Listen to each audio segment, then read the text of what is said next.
علیکم ورحمۃ اللہ وبرکاتہ۔ الحمدللہ رب العالمین والصلاة والسلام علی سید الانبیاء والمرسلین وعلی آلہ واصحابہ وازواجہ وذریاتہ واہل بیت النبوی وبالخصوص علی وارث حالہ مظہر کمالہ غوثینا غوث الکل وشیخنا شیخ الکل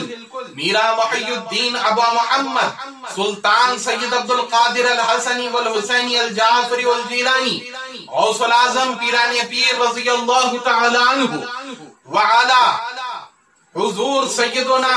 سلطان دکن صدر الدین ابو الفتح سلطان سید محمد حسینی خواجہ گیسو دراز بند نواز بلند پرواز شاہ بادشاہ سرفراز محرم راز و نیاز رحمت اللہ تعالی علیہ وجمیع اولیاء امتہ وعلماء اہل سنتہ مع اجمعین اما بعد قال اللہ تبارک و تعالی فی القرآن المجید والفرقان الحمید ان اللہ وملائکتہ یصلون علی النبی یا ایہا الذین آمنوا صلوا علیہ وسلموا تسلیما اللہم صلی علی سیدنا و مولانا محمد معدن الجود والکرم منبع العلم والحلم والحکم وعلى آلہ واصحابہ وازواجہ وبارک وسلم۔ محترم سامعین اکرام، میرے عزیز دوستوں اور بزرگوں، الحمدللہ اللہ رب العزت کا یہ بے پناہ فضل و کرم ہے کہ حضور مولائے کائنات کے تذکرے کی یہ تیسری محفل ہے۔ پچھلے دو تذکروں میں ہم نے پہلے تذکرے میں حضور مولائے کائنات کی ولادت کے متعلق اور آپ کے فضائل کے متعلق، آپ کے ذکر کے متعلق حدیث سنی۔ دوسرے حصے میں ہم نے آپ کے فضائل بیان کیے، اب اور اس میں یہ بیان کیا گیا کہ حضور سیدنا علی کی محبت، خاتون جنت کی محبت اور امام حسن اور امام حسین رضی اللہ تعالی عنہما کی محبت سے کیا فائدہ حاصل ہوتا ہے، اس کی کیا فضیلت ہے، وہ بیان کی گئی۔ جیسا کہ حضور سیدنا علی، حضور سیدنا امام حسن اور امام حسین رضی اللہ تعالیٰ عنہ اور آپ دونوں شہزادوں کی ماں سے محبت کرنے والا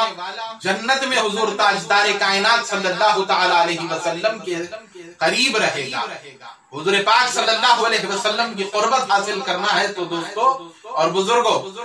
حضور کی قربت اگر حاصل کرنا ہے تو ہم کو ان سے محبت کرنا لازم ہے۔ حسنین کریمین سے محبت اور صبح قیامت تک پیدا ہونے والی ان کی اولاد سے محبت کرنا ہمارا فرض ہے، ہماری تعلیم ہے، ہمارے لیے بے حد ضروری ہے، اور یہ ایک ہمارے ایمان کا حصہ ہے اہل بیت کی محبت۔ آپ حضرات کی خدمت میں ایک خاص فضیلت پیش کرتا ہوں جو کہ کسی اور صحابی رسول کو یا کسی اور کو حاصل نہیں ہوئی، جو کہ خالصتاً حضور سیدنا علی رضی اللہ تعالیٰ عنہ کے لیے ہے۔ جیسا کہ حضور پاک صلی اللہ علیہ وسلم کو جب رب العالمین نے ہجرت کا حکم عطا فرمایا، ہجرت کا حکم دیا، تو اللہ تعالیٰ نے ساتھ ساتھ یہ بھی حکم دیا کہ یا رسول اللہ صلی اللہ علیہ وسلم آج رات آپ ہجرت فرمائیں گے اور آپ اپنے بستر پر سیدنا علی رضی اللہ عنہ کو سونے کا حکم فرمائیں، سونے کا حکم فرمائیں سیدنا علی کو، اور آپ کی چادر لیٹ کر سیدنا علی کو سلا دیں تاکہ لوگ کفار مکہ یہ سمجھتے رہیں کہ ابھی محمد صلی اللہ علیہ وسلم آرام فرما رہے ہیں، ابھی لیٹے ہوئے ہیں۔ کیونکہ دوستوں اور بزرگوں، اس وقت کفار مکہ نے سازش رچی تھی کہ حضور پاک صلی اللہ علیہ وسلم کو معاذ اللہ شہید کر دیا جائے، آپ کو قتل کر دیا جائے، اس کے منصوبے کرتے جا رہے تھے۔ جیسا کہ اللہ تبارک و تعالی نے قرآن پاک میں ارشاد فرمایا وَمَكَرُوا وَمَكَرَ اللَّهُ وَاللَّهُ خَيْرُ الْمَاكِرِينَ۔ سورہ آل عمران میں اللہ تعالیٰ ارشاد فرماتا ہے وَمَكَرُوا وَمَكَرَ اللَّهُ وَاللَّهُ خَيْرُ الْمَاكِرِينَ، اور کفار اپنا سامکر کیے اور اللہ تعالیٰ خفیہ تدبیر فرمایا، اور اللہ تعالیٰ کی خفیہ تدبیر سب سے بہتر ہے۔ کفار مکہ اپنے مکر و فریب کے ذریعے سے حضور پاک صلی اللہ علیہ وسلم کو شہید کرنے کی اور آپ کو قتل کرنے کی کوشش کر رہے تھے،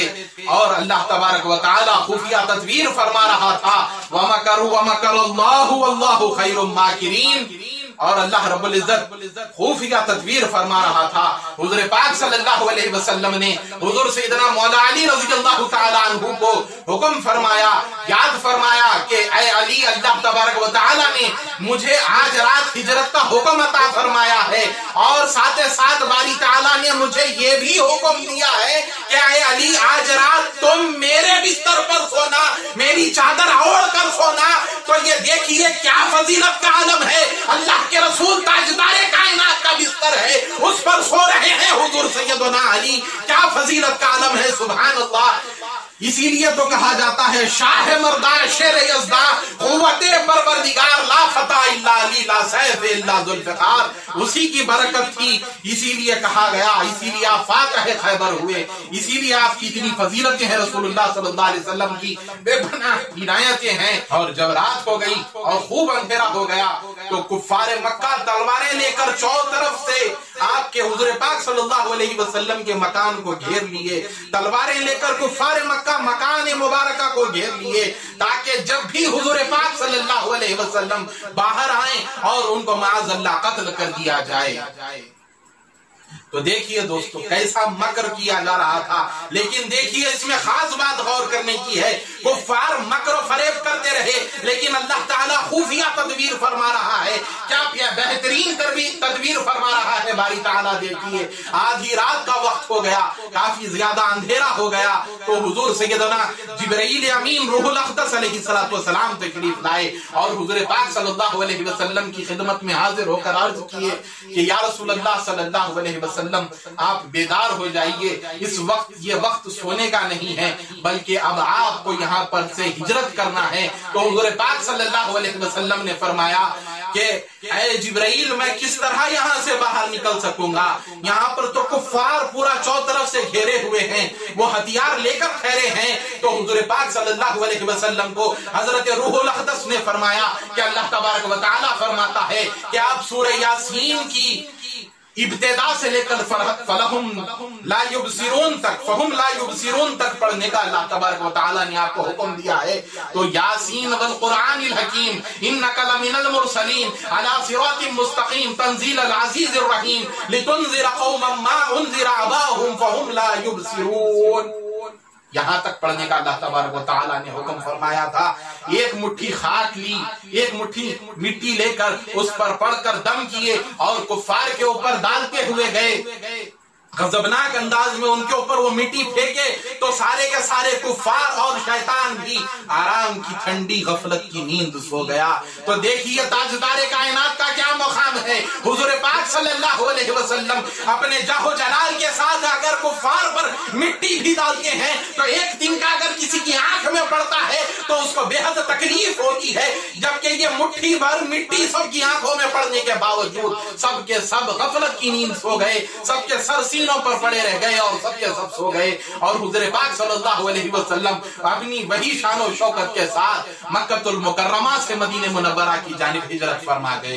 اور حضور سیدنا علی، دیکھیے حضور کی ذات پر بھروسے کا کیا عالم ہے، حضور پاک صلی اللہ علیہ وسلم کی ذات پر کتنا عقیدہ ہے سیدنا علی کا، ہم کو کس بات کی تعلیم دی جا رہی ہے، جبکہ سارے کفار مکان مبارکہ کو گھیرے ہوئے ہیں ہتھیار کے ساتھ، اور رسول پاک صلی اللہ علیہ وسلم حکم دے رہے ہیں سیدنا علی کو کہ آپ میرے بستر پر سو جائیں، تو کم سے کم حکم کی تعمیل میں آپ سو جاتے، اور سو ہی جا رہے ہیں تو کم سے کم ہیبت تو رہتی تھی کہ کفار گھیرے ہوئے ہیں، لیکن آپ کو ذرا سی ہیبت نہیں تھی، حکم کو قبول کیا بڑی خوشی خوشی اور آرام سے بستر مبارکہ پر آرام فرما گئے۔ تو اللہ تبارک و تعالی کہ محبوب بندے ایسے ہوتے ہیں جو اپنے محبوب کا، اپنے معشوق کا حکم اپنی خوشی قبول کرتے ہیں اور ان کو ان کی ذات پر کامل طور پر بھروسہ ہوتا ہے۔ آج ہم کیا کر رہے ہیں، ہم کو اپنے آپ پر بھروسہ نہیں ہے، ہم کو اپنے رب پر بھروسہ نہیں ہے،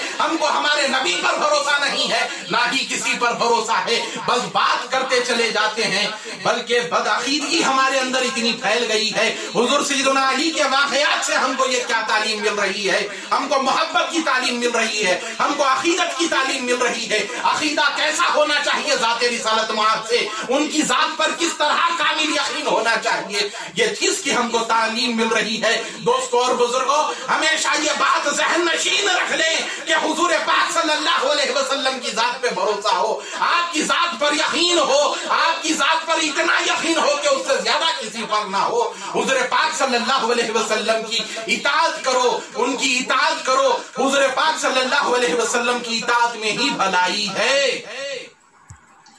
رسول اللہ صلی اللہ علیہ وسلم کی اطاعت کی جائے، ان کی غلامی اختیار کی جائے، اسی میں فائدہ ہے اور اسی میں بھلائی ہے۔ دوستو اور بزرگوں، یہی ہم کو سیدھے راستے پر، صراط المستقیم کا راستہ یہی راستہ ہے۔ حضور پاک صلی اللہ علیہ وسلم کو جب کفار نے گھیر لیا تھا آپ کے مکان کو، تو کفار مکہ کہہ رہے تھے، آپس میں یہ باتیں کر لے رہے تھے کہ یہ شخص یعنی کہ حضور نبی پاک صلی اللہ علیہ وسلم یہ کیسی معاذ اللہ جھوٹی باتیں کرتا ہے، کہتا ہے کہ اے مکے والو، اگر تم میری اطاعت کرو گے اور مسلمان ہو جاؤ گے تو تم دنیا میں اور عرب و عجم کے بادشاہ ہو جاؤ گے، اور آخرت میں عمدہ باغ اور جنت میں حوریں ملیں گی۔ یہ کیسی باتیں کرتا ہے، اور اگر میری اطاعت نہیں کرو گے تو تم جہنم میں جاؤ گے، آگ میں جلائے جاؤ گے کہتے ہیں۔ تو حضور پاک صلی اللہ علیہ وسلم نے فرمایا کہ یہ سب باتیں سن کر آپ نے فرمایا، نادانو، جو کچھ میں کہہ رہا ہوں وہ سب کچھ سچ ہے۔ ارے رسول اللہ صلی اللہ علیہ وسلم کی جس نے اطاعت کی وہ کامیاب ہوا، کامران ہوا۔ جس نے رسول اللہ صلی اللہ علیہ وسلم کی اطاعت کی، آپ کی غلامی کی، تو مولا علی مولائے کائنات ہوئے، سیدنا ابوبکر صدیق ہوئے۔ آپ کی اطاعت کی، آپ کی غلامی کی تو سیدنا عمر صاحب عدل و انصاف ہوئے۔ آپ کی اطاعت کی اور آپ کی غلامی اختیار کی تو سیدنا عثمان غنی ذو النورین ہوئے۔ اور آپ کی اطاعت کی تو خاتون جنت سیدہ بی بی فاطمہ الزہرا سیدۃ النساء اہل الجنہ یعنی کہ جنتی عورتوں کی سردار ہوئی۔ اور آپ کے صاحبزادوں نے یعنی کہ حسنین کریمین نے رسول اللہ صلی اللہ علیہ وسلم کی اطاعت کی اور آپ کی غلامی کی تو وہ جوانان جنت کے سردار ہوئے۔ آپ کی اطاعت کی اور آپ کی غلامی کو اختیار کیا تو حضرت غوث الاعظم محی الدین عبد القادر جیلانی غوث الاعظم شہنشاہ ولایت ہوئے۔ اور رسول اللہ صلی اللہ علیہ وسلم کی اطاعت کی اور آپ کی غلامی اختیار کی تو سید معین الدین حسن چشتی غریب نواز ہوئے۔ آپ کی اطاعت کی، آپ کی غلامی اختیار کی تو دکن ہندوستان میں سرکار سید محمد حسینی گیسو دراز بندہ نواز ہوئے۔ یہ سب رسول اللہ صلی اللہ علیہ وسلم کی اطاعت کے لیے ہے، اطاعت سے ہے، آپ کی غلامی سے ہے۔ یہ سب فیض و کرم تاجدار کائنات کا فیض و کرم ہے۔ یہ بات میں اپنے موضوع سے ہٹ کر یہ دو واقعات اس لیے بیان کیا کر رہا تھا تاکہ سب کو ہدایت بھی ہو اور مرتبہ معلوم ہو کہ یہ مقام کس طرح حاصل ہوتا ہے، یہ غلامی کس طرح کی غلامی ہے، یہ کس طرح کیا جانا چاہیے۔ اس کے لیے یہ میں چیز بیان کر رہا تھا۔ حضور مولائے کائنات کے مقامات کو جان رہے ہیں کہ مولائے کائنات کا یہ مقام ہے تو یہ بات کو جانیے، اس بات کا اندازہ لگائیے کہ حضور پاک صلی اللہ علیہ وسلم کا کیا مقام ہوگا۔ تو بہرحال حضور پاک صلی اللہ علیہ وسلم کے حکم سے حضرت سیدنا علی حضور پاک صلی اللہ علیہ وسلم کے بستر پر آرام فرما ہوئے۔ میرے دوستوں اور بزرگوں، عزیز ساتھیوں، یہ کوئی معمولی فضیلت نہیں ہے تاجدار کائنات کے بستر پر سونا، اور بستر پر سونے کے ساتھ ساتھ بڑی خوشی سے، بڑے سکون سے سو جانا۔ حضور سیدنا علی سے پوچھا گیا کہ اے علی کیا بات ہے، اس وقت آپ حضور پاک صلی اللہ علیہ وسلم کے بستر پر بڑے آرام سے آرام فرما ہو گئے، کیا آپ کو اس بات کا خوف نہیں تھا کہ باہر کفار مکہ ہیں، کیا وہ آپ کو قتل نہیں کر دیں گے؟ تو حضور سیدنا علی نے فرمایا کہ میرے آقا سیدنا محمد رسول اللہ صلی اللہ علیہ وسلم نے فرمایا ہے کہ اے علی، میں مدینے کو ہجرت کر رہا ہوں، یہ ان لوگوں کی امانتیں ہیں، ان امانتوں کو ان کو پہنچا کر آ کر مجھ سے مدینے میں ملنا تو مجھے اس بات کی ضمانت مل گئی، مجھے اس بات کا بھروسہ ہو گیا کہ حضور پاک صلی اللہ علیہ وسلم نے فرمایا ہے کہ میں آ کر آپ سے مدینے میں ملوں تو اب پھر مجھے اس وقت تک کچھ ہونے والا نہیں ہے، مجھے کسی بات کا خوف نہیں تھا، مجھے کسی بات کا ڈر نہیں تھا۔ تو دیکھیے کیسا بھروسہ ہے، اس بھروسے کی وجہ سے، اس عقیدت کی وجہ سے حضور سیدنا علی مولائے کائنات ہوئے، جن کی اتنی عظمت ہے، جن کی اتنی عظمت ہے۔ اللہ تبارک و تعالی ہمیں مولائے کائنات کے فیضان سے سرفراز فرمائے۔ میرے عزیز دوستوں اور بزرگوں، انشاءاللہ تعالی اس کے بعد کے واقعات کو میں کل دوسری کلپ کے ذریعے سے آپ کے سامنے رکھوں گا، کیونکہ وقت کی کمی کے پیش نظر اس کو مختلف کلپوں کے ذریعے سے آپ کے سامنے پارٹس کے ذریعے سے پیش کیا جا رہا ہے۔ کامل طور پر تفصیلی خطاب کے لیے آپ کو شروع سے لے کر آخر تک پورے کلپس کا سننا ضروری ہے، کیونکہ بیچ میں سننے سے کوئی چیز سمجھ میں نہیں آتی۔ ابتدا سے آپ اس کو سنیے، پارٹ 1، پارٹ 2، پارٹ 3 اسی طریقے سے سنیے۔ کل انشاءاللہ تعالیٰ کل پارٹ 4 ہوگا۔ اس کے بعد میں 20 رمضان المبارک 14 مئی کے دن فیس بک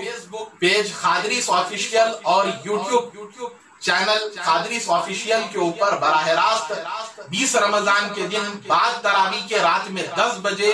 لائیو ٹیلی کاسٹ، لائیو خطاب ہوگا۔ اس کے اندر حضور سیدنا مولائے کائنات رضی اللہ تعالیٰ عنہ کی شہادت کے اوپر بڑا وسیع و عریض بیان ہوگا، بڑا واضح طور پر بیان کیا جائے گا، جس میں آپ کی فضیلتیں بھی بیان کی جائیں گی، آپ کی شان مبارکہ بھی بیان کی جائے گی، اور وہ کچھ راز کی باتیں جو خانخواہوں کے اندر پائی جاتی ہیں، خانخواہوں کے اندر اس کی تعلیم دی جاتی ہے جو دنیا میں عام نہیں ہے، انشاءاللہ تعالی بارگاہ خواجہ چمن کے ذریعے سے ان چیزوں کو ان واقعات کو آپ کے سامنے رکھا جائے گا، تاکہ لوگ سمجھیں کہ اولیاء کا مقام کیا ہے اور مولائے کائنات کا مقام کیا ہے، آپ کی عظمت اور آپ کے مقام اور مرتبے کا مقام کیا ہے یہ معلوم ہو۔ اللہ تبارک و تعالیٰ کی بارگاہ میں دعا ہے، اور آپ لوگوں سے بارہا میں گزارش کر رہا ہوں کہ اس لائیو ٹیلی کاسٹ کے پروگرام کو ضرور دیکھیں، ضرور سنیں، اس کے اوپر کمنٹ کریں، شیئر کریں، اپنے دوست احباب کو بھی فائدہ پہنچائیں۔ جب علم آتا ہے تو علم کو بانٹنے کا حکم دیا گیا ہے، اور علم جب آتا ہے تو اس پر عمل کرنے کی بھی ضرورت ہے۔ یہ جتنی چیزیں میں آپ کے سامنے رکھ رہا ہوں کامل طور پر عقیدہ اہل سنت اور قرآن اور حدیث کی روشنی میں آپ کے سامنے رکھ رہا ہوں، کوئی بات اپنی طرف سے آپ کے سامنے نہیں رکھتا میں، اور یہ نہ ہی میری عادت ہے، بلکہ آپ لوگ قرآن اور حدیث کی روشنی میں یہ چیزوں کو سنیں، سمجھیں اور اپنی عقیدت کو درست کریں۔ صرف سب سے پہلی ضرورت ہے مسلمانوں کو اپنی عقیدت کو درست کرنے کی۔ پوری کائنات میں مسلمان سمندر کی مانند ہیں، پوری کائنات میں سب سے زیادہ تعداد ہے مسلمانوں کی، لیکن پھر بھی آج ہم ہر محاذ پر ناکام ہیں، ہر جگہ مسلمان ناکام ہوتا ہے، تو اسی وجہ سے کہ ہم متحد نہیں ہیں، ہم متفق نہیں ہیں، ہم بلکہ مختلف طبقات میں، مختلف فرقوں میں بنٹ گئے ہیں۔ ہم کو چاہیے کہ حضور تاجدار کائنات سیدنا محمد رسول اللہ صلی اللہ علیہ وسلم کی محبت پر، ان کی غلامی پر متحد ہو، متفق ہو، اور مولا علی کی غلامی کا ہی واحد راستہ ہے، مولا علی کا دامن ہی واحد دامن ہے جو حضور رسالت مآب صلی اللہ علیہ وسلم کے دامن سے جوڑتا ہے۔ یہ بات میں طریقت کے نسبت سلسلوں کی بات کر رہا ہوں۔ حضور کے دامن سے جڑنے کے لیے سیدنا علی کا دامن ہے، ان کے دامن سے جڑیے، ان کے دامن سے وابستگی اختیار کریے، ان کی غلامی اختیار کریے، ان کے بتائے ہوئے راستوں پر چلیے، انشاءاللہ تعالی آپ کی دین و دنیا کامیاب ہو کر رہے گی۔ اللہ تبارک و تعالیٰ کی بارگاہ میں دعا گو ہوں کہ اللہ تبارک و تعالیٰ ہم کو حضور پاک صلی اللہ علیہ وسلم اور آپ کی اہل بیت و مولائے کائنات کے فیضان سے ہم سب کو مالا مال فرمائے، اور اس احادیث کو سننے اور اس پر عمل کرنے کی توفیق رفیق اور جذبہ خاص عطا فرمائے۔ اللہ تعالیٰ ہمارے اس کہنے اور سننے کو قبول و مقبول فرمائے۔ کچھ کوتاہیاں ہو گئی ہوں بیان کرنے میں مولا کی شان کو تو مولا تعالیٰ معاف فرمائے، آمین بجاہ سید المرسلین خاتم النبیین صلی اللہ تعالی علیہ وسلم و حضور سیدنا غوث العظم محی الدین رضی اللہ تعالی عنہ، وآخر الدعوانا الحمدللہ رب العالمین۔ السلام علیکم ورحمۃ اللہ وبرکاتہ۔